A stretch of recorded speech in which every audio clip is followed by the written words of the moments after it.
Sejam bem-vindos todos que nos acompanham para o programa de hoje e que estão acompanhando a Expert 2021, que é o maior evento de investimentos do mundo e que conta com especialistas dos diversos setores e assuntos, não só local, mas também internacional, né? E para a pauta de hoje, o mercado de commodities e suas externalidades, calma, não se assustem, a gente conta aqui com um super especialista e já conhecido pela grande maioria que acompanha o mercado de fundos de investimento e que vai passar todas as informações e explicações de maneira bem simples e didática para todo mundo, tá? Gustavo Daibert, seja bem-vindo também. Um super prazer ter você conosco hoje. Daibert é o gestor responsável pelas estratégias de renda variável do Grupo Bahia, no qual ele ingressou em 2007. Atualmente, o Bahia Asset possui uma equipe de 95 pessoas e pouco mais de 15 bi sob gestão, sendo uma das maiores e mais renomadas gestoras independentes do país. Sem me alongar demais aqui no início, Gustavo, passo a palavra para você e, se puder, rapidamente, para quem ainda conhece um pouco, conta um pouquinho quem é o Gustavo Daibert e a história do Bahia Asset, por favor. Legal, Rafael. Muito obrigado. Olá a todos. O Rafael acho que já fez uma breve apresentação, né? Eu sou Gustavo Daibert, sócio gestor responsável por todas as estratégias de bolsa e commodities aqui no Bahia Asset. Antes de tudo, gostaria de agradecer a vocês pelo convite, né, a oportunidade de falar na Expert. Eu acho que esse evento de extremo sucesso que a XP tem feito, superado ano após ano. Então, é um enorme prazer, né, falar com vocês e trazer um tema que eu considero muito interessante, né, não é tão comum. É óbvio que a gente tenta cada vez mais se aprofundar, estudar. Não é um tema simples, mas é um tema de alto impacto na economia global, né, e na brasileira principalmente, porque o Brasil é um país que, de fato, tem uma dependência alta das commodities, né. Falando um pouquinho do asset, né, como o Rafael comentou, nós somos um asset que tem hoje mais de 40 anos de experiência na gestão de recursos terceiros, cerca de 10 anos atuando como asset independente, né, cerca de 15 bi sob gestão, 95 pessoas. Dessas 95 pessoas, um pouco mais de 40 estão no front, né, na geração de conhecimento, de ideias e tomada de decisão. Então, gestão de renda fixa, gestão de renda variável, pesquisa macroeconômica, que tenta prever o comportamento macro dos diversos países, inclusive do Brasil, e pesquisa microeconômica, né, análise de empresas, muito mais focada até na parte de bolsa, né? Então, é a minha equipe direta, aplicada à análise de empresas. Nós temos hoje cerca de 70 mil investidores. A XP é um parceiro fundamental do nosso sucesso desde o início. Então, os dois principais produtos da casa, só tentando resumir um pouco, são o Maraú, que é um fundo multimercado, né, com atuação global. É óbvio que a gente tenta aproveitar ao máximo essa especialização que nós temos em Brasil, mas é um fundo que capta todo o conhecimento, toda geração de conhecimento feita pela casa, inclusive do tema atual que nós vamos discutir, que é o tema de commodities, né? Então, o Maraú acaba levando todas as ideias ligadas a commodities, e o segundo bloco de fundos é um bloco mais ligado à renda variável. Então, os fundos de bolsa, propriamente ditos, né, que estão sob minha responsabilidade e da minha equipe, e os dois principais produtos são o Long Biased e o Bahia Valuation, né, que o Valuation é um long only, propriamente dito, e o Long Biased é um produto em que a gente tenta buscar oportunidades no Brasil, no exterior, e também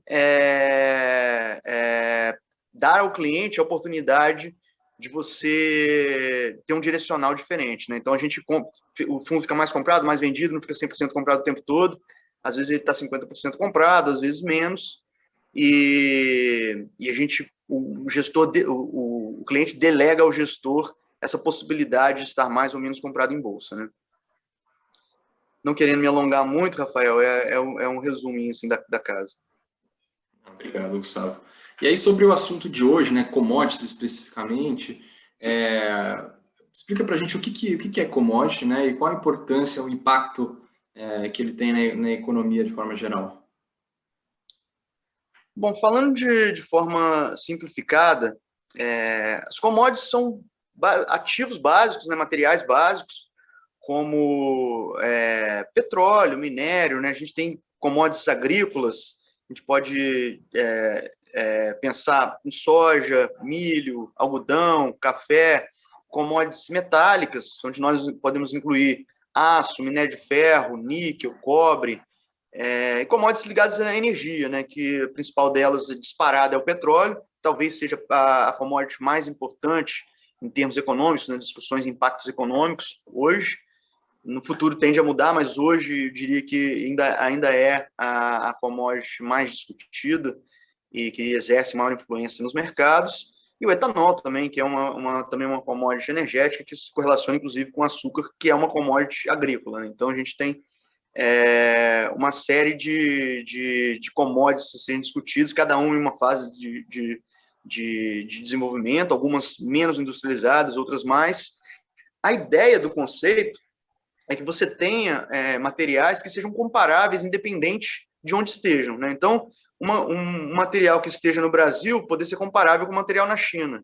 E não tem, assim, uma marca que o defina. É um material que deveria se diferenciar basicamente pelo custo logístico e de impostos para se levar de um lugar para o outro, né? Então, se você tem um material na China custando X, se você traz aquele material para o Brasil, pagando custos logísticos, impostos de exportação ou importação ou demais tarifas gerais, aquele material possa ser comparado, né? Um cliente que precise daquele material, ou um consumidor final que precisa daquele material, ele poderia ter a opção de escolher entre comprar aqui no Brasil, comprar na China, comprar na Europa, comprar nos Estados Unidos. É óbvio que fazendo toda a conta de tempo de transporte e custos envolvidos, mas são materiais que seriam diretamente comparáveis, né? Então, pouco industrializados. Alguns até passam por algum processo pequeno de industrialização. O aço, por exemplo, é uma commodity um pouco mais sofisticada do que o minério de ferro, né? O minério de ferro, você tem uma extração direta da mina, você tem alguma diferença de qualidade, né? Alguns com maior teor de ferro, algum com mais impureza do que outro, mas no aço você já passa por um patamar acima de complexidade, né? Você já passa por um processo industrial, já gera diversos produtos, já tem aço longo, aço plano, especificidades. Mesmo assim, eles continuam sendo tratados como commodities, mas commodities um pouco mais restritas, né? Então, você tem que olhar ali, não adianta comparar qual o preço do aço. Você tem que perguntar qual aço, né? Aí você já tem que especificar um pouquinho mais. Para todas elas existe essa especificação, né? O próprio petróleo, né, tem grau de pureza, tem qualidade, o minério de ferro também, teor de ferro, níquel, cobre, pureza. A gente sempre tem essa discussão, mas os mais básicos são mais diretamente comparáveis. A importância desses materiais na economia é justamente essa importância de impactos que eles podem ter diretos em inflação, né? Quando o preço de uma commodity sobe muito, aquilo impacta a inflação de determinados países, dependendo se ele é muito consumidor ou se ele é exportador. Então, se um país é importador ou exportador, aquilo pode mexer bastante com o balanço e até a moeda do próprio país, né? Pode ser extremamente positivo para algum país o petróleo subir muito, e para outro pode ser extremamente negativo, né? Então, a gente tem que sempre pensar de qual país a gente está falando e como ele pode estar impactando fatores de atividade, inflação, fiscal, impactar a moeda do país, eventualmente o próprio juro e o crédito, as análises de crédito daqueles países. Entendi. E aí, trazendo então um pouco mais para a realidade da gestora, como surgiu a necessidade de montar uma mesa de commodities no Bahia? Rafael, essa pergunta é muito boa. A gente foi algo que a gente fez ao longo do tempo, discutiu muito, né? Eu acho que essa importância do Brasil como produtor global de commodities, ele acaba trazendo um pouco para dentro de casa, né? Até para a nossa bolsa. Eu que sempre fui gestor de bolsa, né? E sempre dediquei grande parte da minha carreira, do meu estudo de vida aos ativos de equity. Acaba trazendo essa necessidade muito grande de entender as commodities um pouco mais a fundo, né? Então, a nossa bolsa sempre teve uma participação muito grande de empresas de commodities, né? Nosso índice sempre teve lá cerca de 40% das empresas. Hoje a gente tem de 35% a 40% do peso do índice linkado a empresas de commodities, empresas que são diretamente impactadas, né? Petrobras, Vale, Siderurgia Inteira, Papel Celulose, empresas de distribuição de combustíveis que são também diretamente afetadas, frigoríficos, Ambev, né, que acaba sendo impactado muito na parte de custos de insumos. Então, ter esse conhecimento, eu considero essencial para você ter a opinião de Bolsa Brasileira, tá?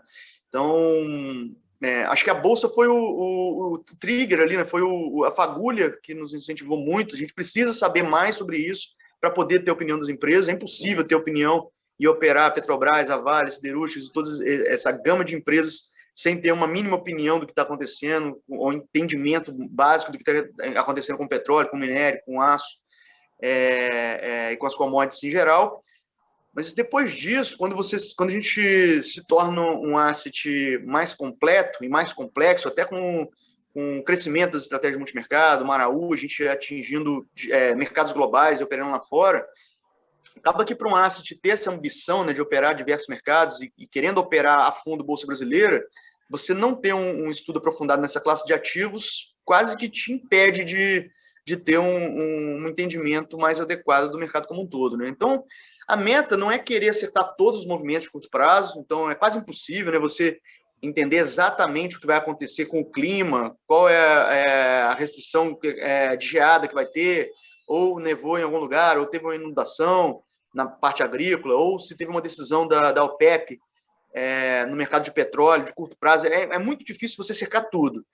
A meta é mais participar ativamente, discutir profundamente assuntos estruturais, né? Assuntos estruturais de médio e longo prazo que acabam impactando a economia global e esses ativos, e vão ser discussões essenciais para a tomada de decisão macro no multimercado e micro nas ações, né? Então, diria que foi uma decisão essencial para a gente.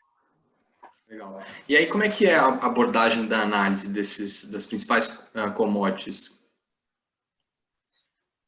Bom, Rafael, a gente tem que atacar cada uma das commodities de maneira diferente, né? Então, a gente tenta primeiro olhar a ótica de demanda, né? Tem sempre uma ótica de oferta e de demanda. Ótica de demanda é você olhar, né, crescimento do consumo em determinados países, quais são os países que para aquela commodity são os países mais importantes, né? Então, você sempre vai se deparar com discussões de crescimento de China, de Estados Unidos, de Europa, aceleração de crescimento dos emergentes, Índia, que é um país muito populoso e que tende a ser, a médio prazo, um país muito importante. Essas discussões são extremamente relevantes. Outras discussões pontuais também, que são mais conjunturais, como o próprio Covid, né? A gente teve, no ano passado, a doença que impactou de maneira diferente cada uma das commodities, né? Então, commodities mais ligadas à alimentação, por exemplo, grãos foram menos impactadas, as pessoas não deixaram de se alimentar, né? Agora, commodities mais ligadas a transporte, como o petróleo, foram muito impactadas, né? Mobilidade despencou, as pessoas ficaram em casa, aviões pararam de voar, transporte urbano diminuiu muito. Então, você teve uma queda abrupta no consumo de petróleo, e isso foi muito diferente da queda que teve no consumo de soja, por exemplo, né? Então, a gente tem que entender esses fatores de demanda de curto, médio e longo prazo, que são fatores importantes. Agora, a parte mais interessante mesmo da análise, eu acho que está na parte da oferta, né? Onde a gente tem que estudar mais a fundo, tem que se dedicar especificamente a cada commodity. Eu acho que está mais na oferta do que na própria demanda, né? Eu comentei um pouquinho do petróleo, né? No petróleo a gente tem que entender muito bem esse relacionamento da OPEP, né? Como a Arábia Saudita vai lidar com a Rússia, qual é o relacionamento entre os dois, como eles podem cortar ou não produção para estabilizar preços no mercado, como Emirados Árabes, a nova produção se estabiliza e entra nesse jogo do cartel, né? A OPEP hoje, os países são responsáveis por cerca de 35% da produção global, mas são os países que se coordenam para equilibrar preços, né? Então, é muito importante saber isso, mas isso é uma discussão de curto prazo. Tem a discussão de médio e longo prazo, que talvez seja mais interessante, que é essa de mudança climática, energia limpa, né? A gente tem que pensar em substituição. O petróleo é uma commodity escassa, né? Então, entender o timing disso é muito interessante. Aí, mudando um pouquinho, só para falar de outros commodities, acho que no metais também a gente tem, por exemplo, você pega aço e minério de ferro, né? A oferta de aço, ela é extremamente relacionada com a demanda de minério de ferro, né? Uma commodity está ligada em série à outra, né? Então, quando a China, por exemplo, resolve cortar a produção de aço global, a chinesa, por fatores ambientais, então diminuir poluição no país, isso tira a produção de aço do mercado, tira a oferta e acaba tirando demanda do minério, né? Isso tem um potencial de preço de aço para cima, preço de aço global para cima, que você está tirando oferta. Ao mesmo tempo, o minério pode cair, porque você está tirando demanda do minério, né? Então, você tem que tentar concatenar isso tudo e entender que as commodities têm particularidades muito diferentes, né? O ouro, por exemplo, é uma commodity muito diferente das outras, né? Porque ali você tem fatores emocionais, 50% da demanda de ouro no mundo é usado para joias, tá? Então é muito diferente de você usar para a construção de uma ponte que precisa ligar uma cidade a outra, né? Então a necessidade é diferente. As pessoas usam como reserva de valor, e o ouro é uma commodity mais escassa ainda, né? Se você pega o ouro todo do mundo hoje, você consegue colocar em um navio grande da Vale, tá? Então, um Valemax desse, ele consegue levar todo o ouro existente no mundo. Então, é uma commodity, de fato, muito, muito escassa, e por isso o valor tão alto, né? E você não tem, mesmo embaixo da terra, né? Eu estou falando da commodity já produzida, mas mesmo embaixo da terra você não tem grande estoque, né? Então, são fatores diferentes, né? Grãos, lógico, são ligados à alimentação, né? As proteínas também ligadas à alimentação, mas você tem discussões também de longo prazo diferentes, né? No curto prazo, para grãos, por exemplo, você pode pensar em fatores climáticos, você sempre está pensando a oferta em terra, na disponibilidade de terra nos países, fatores de produtividade e clima, né? Se o clima é pior ou melhor, a safra vai ser melhor ou pior, e aquilo pode afetar. Para as proteínas, tem uma discussão ainda de médio e longo prazo, que é de carne vegetal, né? Assim, impactos ambientais de longo prazo, fatores relacionados à saúde dos animais, esse tipo de coisa, que são discussões que estão ganhando importância e que a gente precisa considerar o tempo todo em discussões de longo prazo, né? Porque discussão de 30 anos você tem que pensar em todos os vetores, né? Então, acho bem importante. Você tem também celulose, por exemplo, né? Nos fatores de oferta, você pensa muito em disponibilidade de solo, assim como agrícolas, né? Mas tem fatores climáticos que mudam muito. Então, em determinado país você pode plantar eucalipto, em outros só pode plantar pinos. O ciclo do eucalipto é um ciclo muito mais curto do que de outras madeiras, né? Então, por isso que o Brasil acaba sendo o principal produtor de celulose e o mais eficiente, mais eficaz de todos, né? Porque o ciclo é muito mais curto, dadas as condições de solo e clima que a gente tem aqui no país, né? Então, assim, em resumo, acho que a gente tem que olhar muito para fatores de oferta e fatores de demanda e entrar em detalhe de cada uma das commodities, pensar curto e longo prazo para ter um apanhado de todo. Gustavo, e o que você enxerga como diferencial do Bahia na alocação e expertise? E como que vocês aplicam esse conhecimento na gestão das carteiras de equities, né, de bolsa de vocês?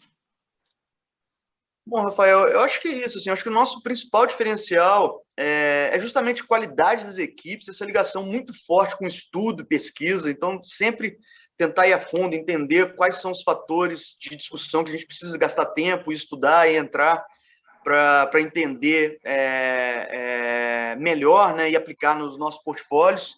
Tentando conectar diretamente com a sua pergunta, né, que é o tema da nossa conversa, que é commodities aplicadas na bolsa, né?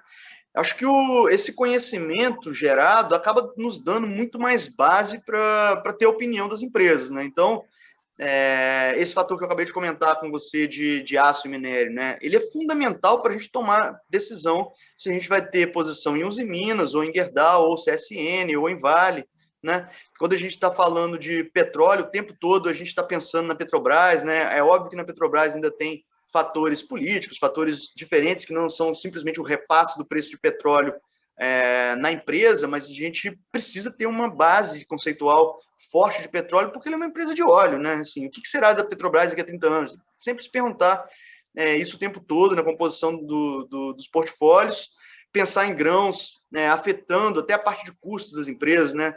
As empresas, você pega uma Brasil Foods hoje, que você tem, que você pensa muito frango, né, preço de frango, volume, você tem que pensar no milho como um fator também de pressão de custo, né? Pensa na Ambev também como um fator de pressão de custo, os grãos. Então, é um conhecimento diretamente aplicado, né? Os nossos modelos consideram isso o tempo todo, tanto na parte de custo quanto na parte da receita, né?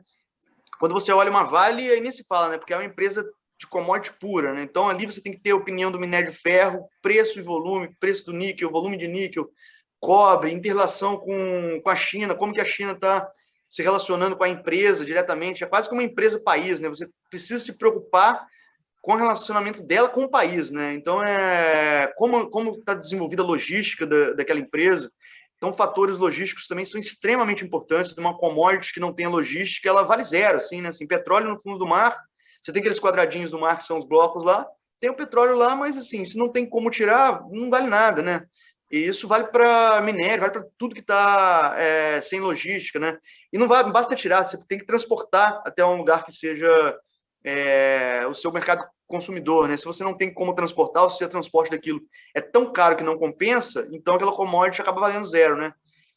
A mesma commodity, com a mesma especificação, pelo fator transporte ou logística, né, acaba sendo inviável, né? Porque a logística, o custo ou o capex, o investimento necessário para fazer aquilo se torna tão alto que você inviabiliza a produção daquilo, né? Então ele se torna zero. Então, é uma aplicação direta nos nossos portfólios. Eu acho que aqui a gente até entra na questão das externalidades positivas, né, que esse conhecimento gera aí para as outras mesas dentro da gestão até multimercado. Se quiser falar um pouco sobre isso. Legal, legal. Eu acho que eu citei muita mesa de bolsa, né, que a gente está falando especificamente de bolsa, mas esse conhecimento de commodities acaba sendo também ferramenta de abastecimento para todas as outras mesas, né? Então, se a gente está lá discutindo moedas, quando os nossos analistas de moedas, os nossos gestores estão pensando numa moeda de um país, é muito importante entender se aquele país, por exemplo, é um exportador de petróleo ou é net importador de petróleo e como o preço em petróleo impacta a dinâmica e a economia daquele país, né? A gente, sei lá, está discutindo a Noruega. Se você não tiver opinião de petróleo, não adianta ficar pensando na moeda. Se você está discutindo o Chile, para discutir Chile, você precisa ter opinião de cobre. É um item extremamente importante na pauta de exportação do país. Se acontecer algum problema específico no cobre, a moeda vai para um lado muito diferente do que você pensava. Não adianta ficar pensando só em fatores muito macro, sem entender como aquilo pode impactar as dinâmicas locais, né? Isso vale para a inflação também. Às vezes, um país que é net importador de alguma commodity, aquela commodity sobe muito de preço, isso pode impactar muito a inflação do país, né? Às vezes, um importador de commodity agrícola ou um importador grande de frango e tem um aumento expressivo no preço do frango ou do milho, e aquilo pode impactar de forma severa as dinâmicas de inflação. E as nossas mesas, como operam moedas, né, tem sempre que ter uma opinião de moeda, de juros, né, que é diretamente relacionado com inflação, tem um relacionamento muito, muito próximo com a nossa mesa de commodities, né? Então, a gente tem uma mesa que tem um intuito de operar as commodities, lógico, de ganhar dinheiro nesses ativos, mas também tem um intuito de gerar conhecimento e externalidades novas para as demais mesas, né? Para a bolsa, para crédito, para moedas, para juros. Então, é uma mesa tomadora de decisão, mas que tem um papel de pesquisa muitíssimo relevante também. Legal. E, Gustavo, daqui para frente, como é que você enxerga o mercado de commodities e oportunidades, de uma maneira geral aqui? Bom, Rafael, eu acho que a gente tem cada vez mais dedicado nosso tempo para médio e longo prazo, tá? Diria que são os assuntos mais interessantes, mais difíceis e onde existe mais oportunidades são, de fato, essas discussões seculares, né? Discussões de longo prazo, de estabilização do preço, de onde se dará o equilíbrio desses preços, né? Daqui a 30 anos, quanto de petróleo a gente vai ter ainda sendo produzido, quantas as fontes de energia renováveis vão ter substituído isso, né? Então, assim, esse assunto todo de mudança climática, e cada vez mais os governos se engajando nisso, né? A própria China, né? Acho que a Europa está num patamar muito à frente de outros, né? Então, você tem a Europa num patamar, Estados Unidos bem abaixo e emergentes já num patamar bem abaixo, mas agora eu acho que todo mundo está sendo puxado ao patamar, ao benchmark europeu, né? E a Europa está subindo cada vez mais a barra, né? Então, essa discussão do petróleo acaba sendo extremamente relevante. Aí mexe com toda a parte de eletrificação, né? Carros elétricos, que você puxa discussões de longo prazo para outras commodities, né? Que para um carro elétrico você também tem a discussão de maior demanda por cobre, níquel mesmo, que é utilizado na bateria dos carros. Então, muda a discussão de médio e longo prazo para o níquel, né? Para celulose, por exemplo, você tem discussões também de médio e longo prazo, que digitalização, né? Quando você tem digitalização, você usa menos papel, Então, aquele uso menor de papel, como impactaria aquilo, né? Por outro lado, você tem discussões em que algumas populações de países em desenvolvimento podem começar a utilizar mais tixo, né? Que é lenços ou papéis de higiene em geral. Então, tem um equilíbrio diferente no mercado para frente, né? Mas, de fato, a discussão de impressão vai despencar. Eu acho que papel para imprimir e escrever deve despencar o consumo, né? O minério e aço, né? No minério de ferro, quanto mais o país é desenvolvido, quanto mais desenvolvido é aquele país, mais sucata ele gera. Quando você gera sucata, você consegue utilizar a própria sucata para produção do seu aço, né? Então, se você pega Estados Unidos e China, só porque são os dois grandes PIBs globais, assim, né, e estão em pontos diferentes do ciclo de desenvolvimento, a China hoje é um país altamente consumidor de minério de ferro, né? E os Estados Unidos é um alto consumidor de sucata, nem consome tanto minério de ferro, porque o ponto do ciclo é diferente. Quando a China estabilizar o crescimento e começar a produzir mais sucata, provavelmente a demanda de minério de ferro pode despencar. E é um fator de médio, não vai bater esse ano que vem, não vai ser, um fator de longo prazo, médio e longo prazo, que a gente está muito de olho, né? A gente precisa estar muito próximo para entender isso. O carvão ele é um vilão, assim, hoje, né? De diversos países, você tem matrizes energéticas ligadas a carvão que são muito relevantes, na China principalmente, então carvão tanto térmico quanto metalúrgico, né, o térmico que é de produção de energia elétrica quanto metalúrgico, acho que tende a cada vez dar lugar para matrizes mais limpas, energia limpa, o tempo todo, e a gente precisa prestar muita atenção, né, açúcar, né, que é uma commodity diretamente ligada ao etanol, né, eu acho que o etanol tem discussões de energia mais limpa do que o petróleo, pode entrar substituindo. Por outro lado, o açúcar, você tem uma pressão também para diminuição do consumo de açúcar, né, na alimentação das pessoas, né? Então, também fatores de médio prazo, também interessantes e que a gente dedica muito tempo para discussão. Eu acho que o dinheiro grande está nessas discussões de longo prazo, sabe? A gente pensa muito em proteínas, né? Se você pega carnes em geral, tem essa discussão de proteína vegetal, né? Se as populações, ao longo de... Não vai acontecer rapidamente, tá? Isso não é uma discussão para 1 ano, 2 anos, mas ao longo de 20 anos, uma boa parcela da população consegue migrar o seu consumo para carne vegetal, né? Para proteína vegetal. Eu acho que isso pode mudar completamente a indústria, né? Eu acho que os grandes players do mercado, inclusive, têm investido muito nisso, né? Você vê os maiores players globais, não só brasileiros, investindo nessa tecnologia, que pode ser uma tendência e até um hedge para eles também, né? Então, pensar em consumo mais sustentável. Então, Rafael, eu acho que a oportunidade maior para as commodities está justamente nessa discussão de longo prazo, né? É claro que, enquanto gestores, nós operamos e olhamos no curto prazo, a gente quer ganhar dinheiro o tempo todo, né? Eu quero ganhar dinheiro não só daqui a 30 anos, eu quero ganhar dinheiro hoje, amanhã, daqui a uma semana. Então, a gente precisa ter isso em mente. Mas eu acho que o dinheiro grande, as principais discussões são justamente essas de longo prazo, tá? Nas tendências seculares, então dinheiro grande, a gente vai tentar buscar sempre essa discussão e acertar essa discussão de longo prazo. Legal. E já encaminhando aqui mais para o final, então, Gustavo, muito obrigado pela conversa, acho que o tema super interessante, pois a gente conseguiu que ele consegue englobar diversas frentes, né, que diz respeito à tomada de decisão até a composição do portfólio dos fundos, né? Acredito também que a gente conseguiu passar bem essa mensagem aqui para o público. Obrigado a todos que acompanharam, fiquem de olho na programação da Expert, que a gente está com painéis super bacanas, de vários, dos mais variados assuntos, e que certamente vários deles ali vão chamar sua atenção, vale a pena assistir. Obrigado a todos. Gustavo, passo a palavra final, então, para você, para a gente encerrar aqui. Obrigado, Rafael. Eu gostaria, basicamente, de agradecer mais uma vez, né? Eu sei que o tempo é curto, né? A gente fala rapidinho, né? Fala de um assunto super amplo, né? Eu poderia ficar horas aqui falando, né? Mas o tempo não permite e a paciência de todo mundo também talvez não permita, mas eu tentei passar a mensagem da maneira mais rápida possível, né? Mas caso vocês queiram informações adicionais, ou sobre o ASIC, sobre produtos, sobre o próprio assunto, vocês podem conseguir com as nossas equipes nas redes sociais, em todos os canais do Bahia Asset, por favor, estamos à disposição. Muito obrigado mais uma vez.